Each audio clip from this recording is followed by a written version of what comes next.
कांग्रेस के पूर्व राष्ट्रीय अध्यक्ष राहुल गांधी की संसद से सदस्यता निरस्त करने को लेकर लगातार कांग्रेस पार्टी प्रधानमंत्री नरेंद्र मोदी के निर्देश पर की गई कार्रवाई का विरोध कर रही है।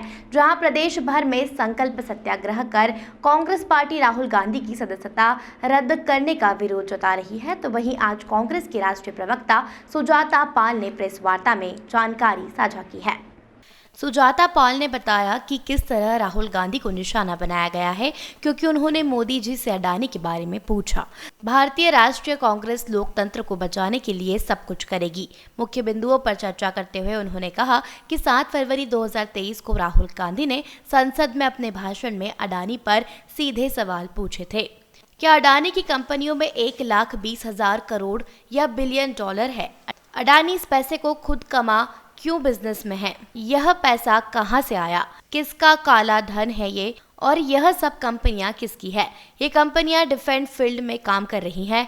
कोई क्यों नहीं जानता यह किसका पैसा है? इसमें एक चीनी नागरिक शामिल है। कोई यह सवाल क्यों नहीं पूछ रहा कि यह चीनी नागरिक कौन है? वह पहला सवाल था। प्रधानमंत्री मोदी जी का अडानी से क्या रिश्ता है? उन्होंने अडानी के विमान में आराम करते हुए पीएम की तस्वीर दिखाई। उन्होंने रक्षा उद्योग के बारे में, हवाई अड्डों के बारे में, श्रीलंका में दिए गए बयानों के बारे में, बांग्लादेश के दिए गए बयानों के बारे में, ऑस्ट्रेलिया में स्टेट बैंक के चेयरमैन के साथ बैठे नरेंद्र मोदी और श्री अडानी की तस्वीरें, जिन्होंने कथित तौर पर 51 बिलियन का ऋण स्वीकृत किया था, के बारे में दस्तावेज दिए। यह सबूत के साथ सवालों का दूसरा सेट था।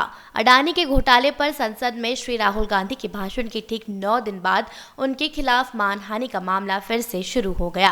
राज्यसभा में कांग्रेस अध्यक्ष श्री मल्लिकार्जुन खड़गे के भाषण से अडानी घोटाले महत्वपूर्ण अंश और श्री राहुल गांधी के भाषण को संसद के रिकॉर्ड से हटा दिया गया। संसद के बजट सत्र के चल रहे दूसरे भाग में भारत के इतिहास में पहली बार एक सत्तारूढ़ पार्टी भाजपा संसद को बाधित कर रही है और इसे काम नहीं करने दे रही है।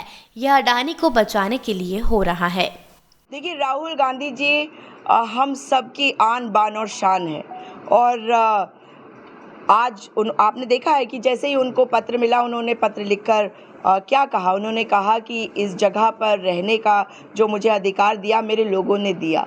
इसलिए जो लोगों के दिल में राज करता है उसके लिए ये सरकारी जो मकान है ये बहुत बड़ी चीज़ नहीं है। हम सब का घर उनके लिए खुला हुआ है और आपने देखा होगा एक हैशटैग भी चल रहा है जिसमें सभी कोई कह रहे हैं कि आप हमारे घर आ जाइए। इसलिए राहुल गांधी जी के लिए हम सब का घर खुला हुआ है। जिसके घर वो जाना चाहेंगे स्वागत होगा और हम खुश होंगे। देखिए, विलुप्त तो कांग्रेस पार्टी नहीं होती और कभी हो नहीं सकती, क्योंकि इस देश के डीएनए में है कांग्रेस और कांग्रेस के डीएनए में ये देश है। तो भारत माता के लिए लड़ने का काम कांग्रेस पार्टी पहले भी करती थी, अब भी कर रही है और करती रहेगी। और हाँ, नेशनल मीडिया में कई बार ऐसा होता है कि हमारी बातों को नहीं दिखाया जाता, हमें नहीं दिखाया जाता। इसलिए ये ज़रूर है कि जो कुछ हुआ है उससे पूरा विपक्ष जो है वो समझ गया है कि अगर राहुल गांधी के साथ ऐसा हो सकता है तो वो किसी के साथ भी हो सकता है, क्योंकि सभी कोई जानते हैं कि दबाव की राजनीति चल रही है।